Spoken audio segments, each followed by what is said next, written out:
ભારત એક તરફ જ્યાં 150 થી 350 થી 370 સુધીની બેઠક દેશની અંદર એનડીએને બતાવતું દેખાઈ રહ્યું છે, ત્યાં સૌથી મોટી અત્યાર સુધીની જે વાત સામે આવી છે, ભારતીય જનતા પાર્ટીનું હેટ્રિકનું સપનું આર ભારત એક્ઝિટ પોલની અંદર તૂટતું દેખાઈ રહ્યું છે. સૌથી પહેલું આકલન અત્યારે અમે આપને બતાવી રહ્યા છીએ. આર ભારત મુજબ ગુજરાતમાં ભારતીય જનતા પાર્ટીને નુકસાન જતું દેખાઈ રહ્યું છે.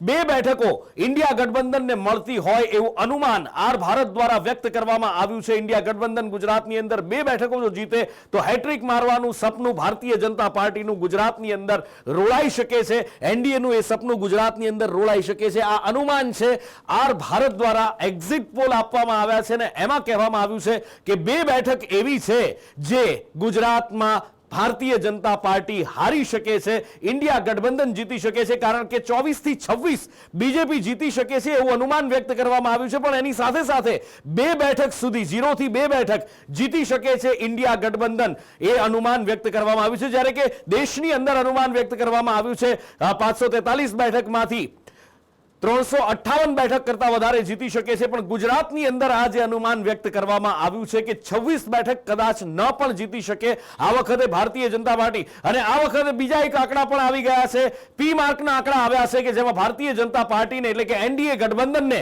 359 બેઠકો ઉપર વિજય થાય એવી શક્યતા વ્યક્ત કરવામાં આવી છે. તો ઇન્ડિયા ગઠબંધન 154 બેઠક અને અન્યને 30 બેઠક મળવાની શક્યતા વ્યક્ત કરવામાં આવી છે. એટલે કે અલગ એક્ઝિટ પોલ આવવાના હવે શરૂ થઈ ચૂક્યા છે. આર ભારત હોય કે પી માર્ક હોય, અત્યાર સુધીમાં બંને જે અનુમાન વ્યક્ત કરી રહ્યા છે 350 કરતા વધારે બેઠકો એનડીએને મળતી દેખાઈ રહી છે. ભારતીય જનતા પાર્ટીનું ગઠબંધન કે જેની ફરી એકવાર સરકાર બનતી દેખાઈ રહી છે અને પ્રચંડ બહુમત સાથે આ સરકાર બનતી દેશની અંદર દેખાઈ રહી છે. 4 જૂને સાચા પરિણામ આવશે, પણ એ પહેલાની આ ઝલક છે. આર ભારતના આંકડા છે 353 થી લઈ અને 368 સુધી, એનડીએને 118 થી 133 છે, એ ઇન્ડિયા ગઠબંધનને 43 થી 48 અન્યને બેઠકો મળી રહી છે. એટલે કે 350 કરતા વધારે અનુમાન જે વ્યક્ત કરવામાં આવી રહ્યું છે આર ભારત દ્વારા 368 સુધીનું આ અનુમાન વ્યક્ત કરવામાં આવી રહ્યું છે.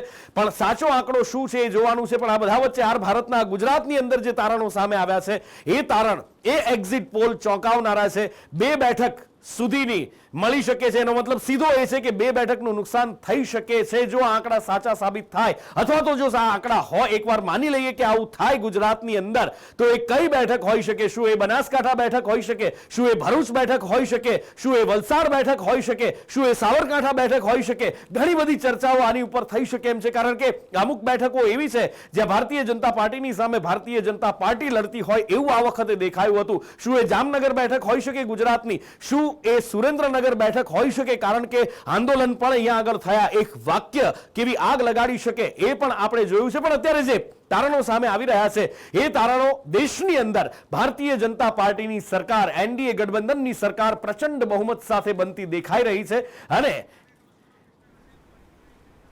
મારા સહયોગી કૃષ્ણા મારી સાથે છે. કૃષ્ણા સાથે વાત કરીએ. કૃષ્ણા, જે બેઠકો અત્યારે દેખાઈ રહી છે દેશની અંદર તો બહુમત પ્રચંડ દેખાઈ રહ્યો છે, પણ ગુજરાતની અંદર આર ભારત કહી રહ્યું છે કે કોંગ્રેસ અથવા તો એનડીએ 2 બેઠક જીતી શકે છે. જી બિલકુલ નુપુર, આપણી સાથે પૂર્વ મુખ્યમંત્રી વિજય રૂપાણી પણ જોડાઈ ગયા છે. વિજયભાઈ, સ્વાગત છે આપનું સંદેશ ન્યૂઝમાં. ગુજરાતમાં આ વખતે 1 બેઠક સુરત તો તમે પહેલા જ ખાતે કરી લીધી, પરંતુ બનાસકાંઠા છે, આણંદ છે, ભરૂચ છે, વલસાડ છે, સાબરકાંઠા છે, પાટણ છે, આ બધી જ બેઠકો એવી છે કે જ્યાં આ વખતે કંઈક ઉલટસૂટ થઈ શકે તેવા એંધાણ દેખાઈ રહ્યા છે. આર ભારતના સર્વે પ્રમાણે 2 બેઠકો કોંગ્રેસને મળતી દેખાઈ રહી છે. તો શું લાગે છે આપને, કઈ બેઠકો હોઈ શકે? એટલે હું એમ માનું છું કે આ તો એક્ઝિટ પોલ છે, પણ એક વખત જો લહેર ચાલતી હોય છે ને, જે પ્રમાણેની હવા બનતી હોય છે, એ આખી હવા એ બધે લાગુ પડતી હોય, પછી એમાં કોઈ બચી ન શકે. એટલે અત્યારે દેશભરમાં જે રીતે બધા એક્ઝિટ પોલ આવી રહ્યા છે એમાં એનડીએ 350થી વધુ સીટો દેખાડે છે. તો હું એમ માનું છું કે ગુજરાતમાં પણ કોઈ સીટ બચે નહીં. 25 સીટ ભારતીય જનતા પાર્ટી જીતશે. પછી બનાસકાંઠા, આણંદની જે કંઈ વાત છે એમાંય કોંગ્રેસનું ભેગું નહીં થાય. અચ્છા, પણ વિજયભાઈ, આ વખતે તો આમ આદમી પાર્ટી અને કોંગ્રેસ બંને સાથે મળીને લડી રહી છે અને એટલા માટે ભરૂચની બેઠક, કે જે એક બેઠક માનવામાં આવે છે કે જ્યાં ભારતીય જનતા પાર્ટી હારી શકે છે, સંભાવના છે, એ ભરૂચ બેઠક છે. તમને લાગે છે કે આ સંયુક્ત લડાઈ છે એ ભાજપને નુકસાન કરશે?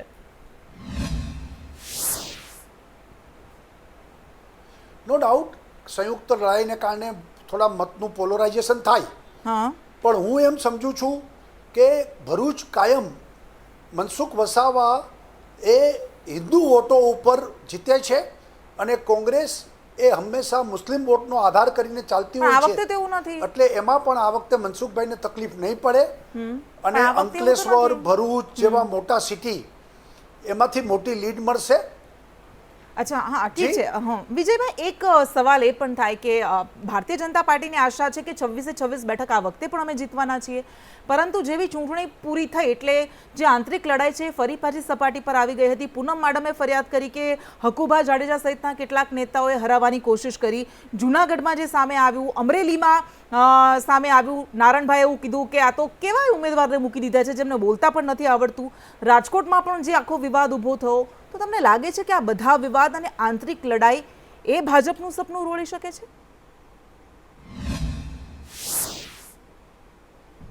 જો આમાં એવું છે કે આ બધી આંતરિક કાર્યકર્તાની મથામણો છે, ક્યાંક ગમા અણગમા છે, પરંતુ જનતા પ્રજા અલગ છે. અને જે રીતે નરેન્દ્રભાઈ મોદી પ્રત્યે ગુજરાતની પ્રજા જે ભાવનાથી જોડાયેલી છે, જે ભરોસાથી જોડાયેલી છે, અને જ્યારે નરેન્દ્રભાઈએ છેલ્લે અપીલ કરી કે તમારો મત સીધો મોદીને મળવાનો છે, એટલે લોકોએ નીચેના કોઈ ભાજપના ઉમેદવારો ધ્યાનમાં રાખ્યા નથી. પ્રજાએ સીધા મોદીને ત્રીજી વખત પ્રધાનમંત્રી બનાવવા આ જ વાતની ભાવના ઉપર, કમર ઉપર બટન દબાવ્યા છે. એટલે હું એમ માનું છું કે આ બધી વાતો જે છે એમાં તપાસ ભવિષ્યમાં થશે, શું કરવું શું ન કરવું. પરંતુ અત્યારે જનતા તો ભાજપ સાથે રહી છે અને કમળના બટન દબાવ્યા જ છે અને 26 બેઠક અમારી રહેશે. અચ્છા વિજયભાઈ, આપે જે વાત કરી, હું જ્યારે ખંભાત ગઈ હતી, રાજનાથસિંહ ત્યાં આવ્યા હતા અને એમણે પણ એવું કહ્યું હતું કે એકાદ બે કેરી હોય બગડેલી હોય તો એનાથી કંઈ આખી ટોપલી ખરાબ નથી થઈ જતી. એટલે એમનું એવું હતું કે એકાદ બે ઉમેદવાર અથવા તો નેતા ખરાબ હોઈ શકે, પણ બધી જ જગ્યાએ જે પ્રધાનમંત્રી નરેન્દ્ર મોદીના નામ પર જ મત માંગવામાં આવી રહ્યા છે, ઉમેદવારો પણ એ જ નામ પર વોટ માંગી રહ્યા છે અને મોટા નેતાઓ પણ ઘણા બધા એવા ઉમેદવારો મૂકવામાં આવ્યા છે કે જેમને ખબર જ નથી, જેમનું લોકો સુધી કોઈ પેઠ જ નથી, ગ્રાઉન્ડ લેવલ ઉપર કોઈ કામ નથી. તો તમને લાગે છે કે આ જેમ ફાયદો છે એક નેતાના કરિશ્માનો, પરંતુ આ વધારે હોય તો એ નુકસાન પણ થઈ શકે?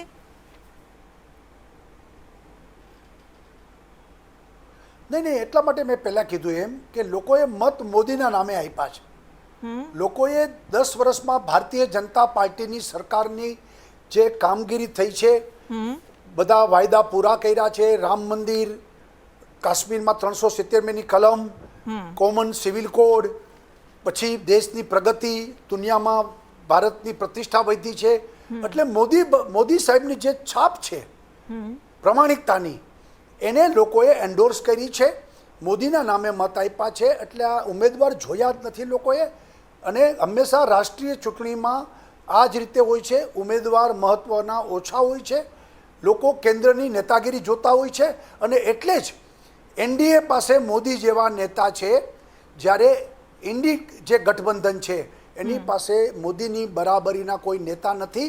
માટે એ લોકો ચૂંટણી કદાપી જીતી ન શકે, ભાજપ જ જીતી શકે. અચ્છા, આપણે એક સવાલ, આપે જે કહ્યું કે એક નેતાના કરિશ્મા પર એ ભારતીય જનતા પાર્ટી પાસે નેતા છે અને ભૂતકાળમાં એ કોંગ્રેસ પાસે હતા, જવાહરલાલ નહેરુ અને ઇન્દિરા ગાંધી જેવા નેતાઓ હતા જેમના નામ પર ચૂંટણી લડાતી અને જીતાતી. પણ આપણે અહીંયા પ્રેસિડેન્શિયલ સિસ્ટમ નથી, પાર્લામેન્ટરી સિસ્ટમ છે, સંસદીય પ્રણાલી છે. તો વિજયભાઈ, તમને લાગે છે કે આ યોગ્ય છે?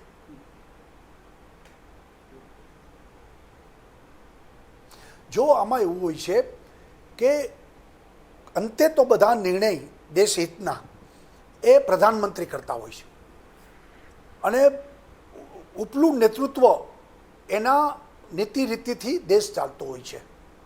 સંસદ સભ્યો એ એમની સાથે જોડાય છે અને જેની બહુમતી આવે છે એની સરકાર બને છે.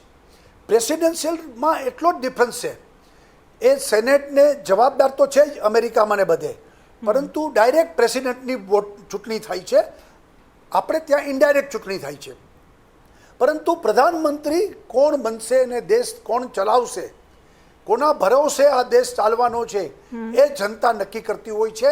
માટે મોદીના નામની હવા છે, મોદીનો કરિશ્મા છે, અને એને કારણે અમે લોકો સારી એવી બેઠકો પ્રાપ્ત કરશું. અચ્છા, આ જે આંતરિક લડાઈ કેટલીક બેઠકો પર જોવા મળી હતી, સાબરકાંઠામાં, રાજકોટમાં. આપણે રાજકોટની વાત કરીએ. રાજકોટમાં પરસોત્તમ રૂપાલાના નિવેદનથી આખો જે વિવાદ ઊભો થયો હતો, આવીશું આપની પાસે વિજયભાઈ. પરંતુ ડી ડાયનામિક્સના આંકડા આવી રહ્યા છે. બીજેપી પ્લસ 371 સીટ મળી રહી છે, કોંગ્રેસને 125 બેઠકો મળી રહી છે અને અન્યને 47 બેઠકો ડી ડાયનામિક્સના એક્ઝિટ પોલ પ્રમાણે મળી રહી છે. જન કી બાતની વાત કરીએ તો બીજેપીને એટલે કે એનડીએને 377 બેઠકો મળી રહી છે, ઇન્ડિયા ગઠબંધનને 151 બેઠકો મળતી દેખાઈ રહી છે અને અન્યને 15 બેઠકો મળતી દેખાઈ રહી છે. પીમાર્કના આપણે ઓલરેડી જોઈ ચૂક્યા છે કે બેમાં બીજેપીને 359 બેઠકો મળતી દેખાઈ રહી છે. વિજયભાઈ પાસે આપણે જઈએ. વિજયભાઈ, આપે કહ્યું કે આપણે પ્રધાનમંત્રી ચૂંટવાના હોય છે, પણ લોકોએ તો સીધા કામ પોતાના જનપ્રતિનિધિ પાસે જ કરાવવાના હોય છે ને. જો એ જનપ્રતિનિધિ લોકોનું સાંભળશે જ નહીં અને એવું કહેશે ભાઈ તમે તો પ્રધાનમંત્રીના નામ પર વોટ આપ્યો હતો, તો પછી તમને નથી લાગતું કે જનતા આમાં ફસાઈ જશે? કામ કોણ કરશે? નહીં, એમાં આપને કહું બેન કે દિલ્હી કામ બહુ ઓછા લોકોને હોય છે, થોડા વધારે લોકોને ગાંધીનગરના કામ હોય છે, બાકીના લોકોને પંચાયતો અને મ્યુનિસિપાલિટી અને કોર્પોરેશનના કામો હોય છે. પરંતુ જે સરકાર બનશે એ મોદી સાહેબના નેતૃત્વ નીચે બનશે અને સરકારમાં ગુજરાતમાંથી જે મંત્રીઓ બનશે એ ગુજરાતની ચિંતા કરશે અને ગુજરાતના લોકો સીધા એ મંત્રી પાસે જઈ શકે. દાખલા તરીકે ગયે વખતે મનસુખભાઈ માંડવિયા, પરસોત્તમભાઈ રૂપાલા, દેવુસિંહભાઈ, દર્શનાબેન, આ બધા લોકો મંત્રીઓ હતા. તો ગુજરાતના પ્રશ્નો એમના થકી પ્રધાનમંત્રી પાસે જતા હતા અને એ પ્રશ્નો સોલ્વ થતા હતા. ગુજરાતની ચિંતા પ્રધાનમંત્રી કરતા હતા. અને આપણા માટે તો મોસાળે માં પીરસનાર છે, બબે હાથમાં લાડુ છે. મોદી સાહેબે ગુજરાતને જાણે છે, ગુજરાત માટે ચિંતિત હોય છે અને આપણા સંસદ સભ્યો પણ કરશે. અચ્છા, આપણે રાષ્ટ્રીય લેવલ પર તો આવીશું, પરંતુ આપને લાગે છે કે રાજકોટમાં જે પરસોત્તમ રૂપાલાના કારણે વિવાદ ઊભો થયો હતો, એ આસપાસની જે બધી બેઠકો છે, જામનગરની વાત કરીએ, સુરેન્દ્રનગરની વાત કરીએ કે જ્યાં ક્ષત્રિયોની વસ્તી સારી એવી પણ છે, તો ત્યાં નુકસાન કરી શકે છે, આપને લાગે છે?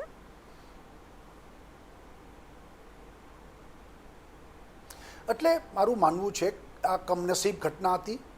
ક્ષત્રિય સમાજ દેશભક્ત સમાજ છે, હંમેશા દેશ માટે એમને બલિદાનો પણ આપેલા છે, સંસ્કૃતિ માટે લડ્યા છે, ધર્મ માટે લડ્યા છે. આ સમાજ વર્ષોથી ભારતીય જનતા પાર્ટીની સાથે જોડાયેલો છે. આ એક નિવેદનને કારણે જે ગેરસમજો થઈ અને ક્ષત્રિય સમાજ નારાજ થયો, એની ચોક્કસ નાની મોટી અસર અમારે સહન કરવી પડી છે.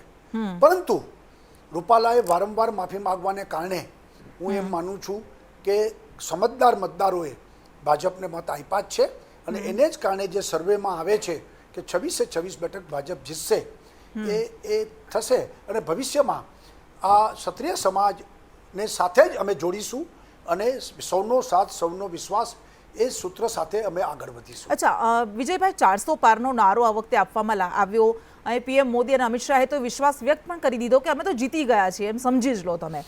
પરંતુ દેશમાં 175 એવી બેઠકો છે કે જેના પર ભારતીય જનતા પાર્ટી ભાગ્યે જ ક્યારેય જીતી છે અને તમિલનાડુ, કેરળ, આંધ્ર, તેલંગાણા, કર્ણાટકની આ બેઠકો છે. આ વખતની લડાઈ એટલા માટે પણ અલગ થઈ ગઈ છે કારણ કે મહારાષ્ટ્રમાં ગત વખતે જે શિવસેનાનો સૌથી મોટો આપણે સપોર્ટ મળ્યો હતો એ તો 2 ફાળામાં વહેંચાઈ ગઈ છે, 2 ભાગમાં વહેંચાઈ ગઈ છે. બિહારમાં પણ કોંગ્રેસ અને તેજસ્વી યાદવ જે સાથે મળીને લડી રહ્યા છે, યુપીમાં અખિલેશ યાદવ સાથે મળીને કોંગ્રેસ લડી રહી છે. તો તમને લાગે છે કે આ નુકસાન કરશે? જેટલું ગત વખતે મળ્યું હતું એટલું નહીં મળે? જો આખી ચૂંટણી મોદી વર્સિસ ઓલ, એટલે તમામ વિરોધીઓ પોતાના અસ્તિત્વને બચાવવા ભેગા થયા છે. એ અનનેચરલ એલાયન્સ હતું, સ્વાર્થની રાજનીતિ ઉપરનું એલાયન્સ હતું, પોતાને બચાવવા માટેનું એલાયન્સ હતું. મોદી વર્સિસ ઓલ એ જ મુદ્દો આખા દેશનો બન્યો કે મોદીને વડાપ્રધાન બનાવવા છે કે નથી બનાવવા છે. એ બધાએ એનડીએને મત આપ્યા, નથી બનાવવા એ લોકોએ એનડીએને મત આપ્યા. પરંતુ આખી જે દેશમાં મોદીની લહેર ઊભી થઈ અને નરેન્દ્રભાઈની જે કર્તવ્ય પારાયણતા કયો, ઈમાનદારી કયો, ક્ષણ દેશભક્ત તરીકે એને કહીએ આપણે, અને એક સુશાસન, ગુડ ગવર્નન્સ, ગુડ વિઝનરી નરેન્દ્રભાઈનું જે નેતૃત્વ છે એ લોકોએ સ્વીકાર્યું છે. અને એટલે જ હું એમ માનું છું કે એ કોઈ વસ્તુનું નુકસાન ભાજપને થવાનું નથી, ભલે બધા ભેગા અને આપને આ ભરખાઓ એવા સમાચાર મળી રહ્યા છે. ટાઈમ્સ નાઉનો જે એક્ઝિટ પોલ સામે આવ્યો છે એમાં ભારતીય જનતા પાર્ટીને ફરી એક વખત હેટ્રિક મળતી દેખાઈ રહી છે. એટલે 26 બેઠક ભારતીય જનતા પાર્ટી જીતી હોય એ આ એક્ઝિટ પોલમાં કહેવામાં આવી રહ્યું છે. એટલે એક પણ બેઠક, જે આર ભારતના સર્વેમાં કહેવાયું હતું કે 0 થી 2 બેઠક કોંગ્રેસ અથવા ઇન્ડિયા ગઠબંધન જીતી શકે છે, પરંતુ આ સર્વેમાં, ટાઈમ્સ નાઉના સર્વેમાં ઇન્ડિયા ગઠબંધનને એક પણ બેઠક નથી મળી રહી એવું અનુમાન લગાવવામાં આવી રહ્યું છે. એટલે ભારતીય જનતા પાર્ટી જે આશા રાખીને બેઠી છે કે 26 બેઠકો જીતીશું, પરંતુ શું થશે એ તો 4 તારીખે ખબર પડશે. વિજયભાઈ, ફરી આપની પાસે આવીએ. આપે કહ્યું કે નરેન્દ્ર મોદીના નામ પર જ સૌ કોઈ ભારતીય જનતા પાર્ટીને જીતાડી રહ્યા છે, પરંતુ CR પાટીલે કહ્યું કે 5 લાખની લીડથી જીતવાનું છે. તો કદાચ 26 બેઠક તમે કહી રહ્યા છો કે અમે જીતી પણ જઈશું, 1-2 બેઠક પણ નહીં જાય, પણ તમને લાગે છે કે 5 લાખની લીડ આ વધારે પડતું લાગે છે?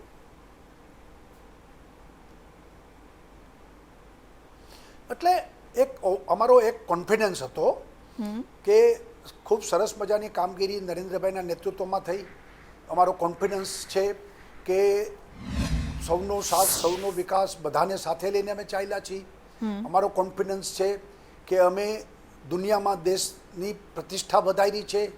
અમારો કોન્ફિડન્સ છે કે અમે લોકોએ દેશના અર્થતંત્રને કાબૂમાં રાખ્યું છે. તો અમે 5 લાખથી ગુજરાતમાં વધુ મતથી જીતીશું એવો આખો મૂડ ઊભો થયો હતો. હવે કોઈક બેઠકો ન પણ 5 લાખથી અમે જીતીએ, પણ સારા મતોથી અમે જીતીશું, એમાં કોઈ શંકા નથી. અચ્છા વિજયભાઈ, એક છેલ્લો સવાલ. 2014માં એક મોટા બદલાવની આશ સાથે, વિકાસના મુદ્દા સાથે ભારતીય જનતા પાર્ટી લડી હતી. એક છેલ્લો સવાલ, 2019માં જે પુલવામા હુમલો થયો અને ત્યારબાદ સર્જિકલ સ્ટ્રાઇક થઈ, એટલે રાષ્ટ્રવાદનો મુદ્દો આખો ઉભરીને આવ્યો અને ભાજપને વધુ સારી સીટ મળી. પરંતુ આ વખતે એ નેરેટિવ કે આ મુદ્દાનો અભાવ જોવા મળ્યો ગ્રાઉન્ડ પર, અને એટલા માટે મટન ને મંગલસૂત્ર ને મછલી જેવા મુદ્દાઓને લાવવા પડ્યા. કેમ કોઈ મુદ્દો ન રહ્યો ભાજપ પાસે 10 વર્ષના કાર્યકાળ બાદ? નહીં, હેલો, મુદ્દો એક જ હતો આ દેશમાં. આ વખતની ચૂંટણીમાં એક જ હતો મુદ્દો, મોદીને 3જી વખત વડાપ્રધાન બનાવવા છે કે નહીં. ઓકે. એટલે પોઝિટિવ નેરેટિવ્સ ઊભા થયા અને ભારતની જનતાએ પોઝિટિવ મતદાન કર્યું છે કે નરેન્દ્રભાઈમાં અમને ભરોસો છે, ભાજપમાં અમને ભરોસો છે, અને લોકોએ આ વખતે અમને એ રીતે મત આપ્યા છે. એટલે હું એમ માનું છું કે બાકી એક પણ મુદ્દા આ ચૂંટણીમાં હતા નહીં. મોદી વર્સિસ ઓલ, બસ આ એક જ મુદ્દો હતો. ઓકે વિજયભાઈ, ખૂબ ખૂબ આભાર આપનો સંદેશ ન્યૂઝ સાથે વાતચીત કરવા માટે. અને અત્યાર સુધીના જેટલા પણ એક્ઝિટ પોલ્સ સામે આવ્યા છે, આ એક્ઝિટ પોલ્સ પ્રમાણે એનડીએને બહુમતી સાથે એની સરકાર બનતી દેખાઈ રહી છે. અત્યાર સુધીના 4 પોલ્સમાં એનડીએને 400ની આસપાસ બેઠકો મળતી દેખાઈ રહી છે. એક્ઝિટ પોલ પ્રમાણે આસાનીથી, ખૂબ સરળતાથી એનડીએની સરકાર બની રહી છે. 350ને પાર, માફ કરશો, 350ને પાર અત્યાર સુધીના આ 4 એક્ઝિટ પોલમાં એનડીએને સીટ મળી રહી છે. આર ભારતનો સૌથી પહેલા આવ્યો, જ્યાં 360 સુધીના આંકડા મૂકવામાં આવ્યા. તો ટાઈમ્સ નાઉ અને અન્ય જે સર્વે એજન્સીના પણ આંકડા સામે આવ્યા, અને એમાં પણ કહેવામાં આવ્યું કે એનડીએને 350ની આસપાસ બેઠકો મળી રહી છે. કોંગ્રેસને ફાયદો થઈ રહ્યો છે, પણ બહુ વધારે નહીં. અને આગળ પણ આ વિશ્લેષણ, આ આંકડાઓ આપને બતાવતા રહીશું. એક નાનકડા બ્રેક માટે રોકાઈશું. જોતા રહો સંદેશ ન્યૂઝ. मेरे खाते पीते फूडी घर में चेंज लाने के लिए मुझे बहुत कुछ बदलना पड़ा. फिर मैंने सोचा अब तो मुझे मेन्यू भी बदलना पड़ेगा. But thanks to Tirupati cotton seed oil मैंने सिर्फ अपना कुकिंग ऑयल बदला. इसमें है टोकोफेरॉल्स और विटामिन्स, मतलब हेल्थ और टेस्ट का परफेक्ट बैलेंस. पारुल यूनिवर्सिटी के प्लेसमेंट्स का कोई रिप्लेसमेंट नहीं, इसलिए टॉप कंपनीज की फर्स्ट चॉइस. आप तो समझ ही गए होंगे. Join Parul university, Vadodara, Gujarat. આ શું કરો છો? રાસાયણિક ખાતર છોડો, જમીનની ફળદ્રુપતા વધારવા માટે ઓર્ગેનિક ખાતર ઉત્પન્ન અપનાવો, જેમાં છે ભરપૂર માત્રામાં કાર્બન અને પોષક તત્વો. આપણી ભાવિ પેઢીના ઉજ્જવળ ભવિષ્ય માટે સેન્દ્રિય ખાતરનો રાજા ઉત્પન્ન ઓર્ગેનિક ખાતર જમીનની ગુણવત્તા